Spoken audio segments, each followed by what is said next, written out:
Chers amis, bonjour, ravi de vous retrouver pour ce nouveau bulletin météo des conditions plutôt instables à surveiller au cours de ces prochaines heures avec l'arrivée d'un fort coup de vent sur les régions du nord-ouest associé aux grandes marées. On craint des submersions marines, notamment sur la Manche ou encore vers la côte d'Opale. Explication sur votre animation satellite et retour en arrière. On a eu donc cette perturbation qui nous aura apporté quelques pluies pour vendredi et on retrouve d'ailleurs cette perturbation. Elle est ici, elle se creuse sur le proche Atlantique, elle aura pour conséquence d'apporter des vents forts sur la moitié nord du territoire. Ça va se confirmer pour votre dimanche matin, des pluies assez copieuses, essentiellement des Pays de la Loire en remontant vers les Hauts-de-France. À l'avant, des éclaircies assez généreuses, le vent qui restera présent notamment sur la baie d'Ossin avec des rafales à plus de 80 km/h. Pour les températures du petit matin, eh bien, conséquence de cette perturbation, c'est la douceur qui va prédominer. 12 degrés pour Strasbourg, 10 pour Charles-de-Mézières, 14 pour Paris, 15 degrés pour Montpellier. Pour votre après-midi, on va retrouver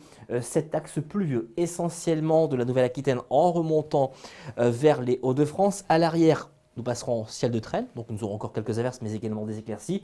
Un temps beaucoup plus sec sur l'extrême sud-est ou encore vers la Corse. Et puis le vent qui restera présent, notamment sur la côte d'Opale. Attention, des rafales qui vont dépasser parfois les 80 à 90 km/h sur la côte d'Opale dans la soirée et la nuit de dimanche à lundi. Donc surveillance accrue pour les risques de phénomènes de submersion marine. Pour la température de votre après-midi, eh bien, resteront deux saisons stationnaires, notamment sur le sud, 16 degrés sur le pourtour méditerranéen, 13 degrés pour l'île ainsi qu'à Paris. Pour la tendance, eh bien, on va retrouver un temps calme, assez bien ensoleillé pour lundi et mardi grâce au retour de l'anticyclone qui va se confirmer d'ailleurs pour mercredi. Pour jeudi, vendredi et samedi, nous aurons peut-être une faiblesse de cet anticyclone qui devrait même se décaler vers l'Europe de l'Est. Par conséquent, ça laissera ouvert le passage des perturbations, mais nous aurons l'occasion d'y revenir lors de notre prochain bulletin puisque cet anticyclone pourrait finalement perdurer sur nos régions. En ce dimanche 15 novembre, je vous souhaite une agréable journée et je vous dis à très bientôt.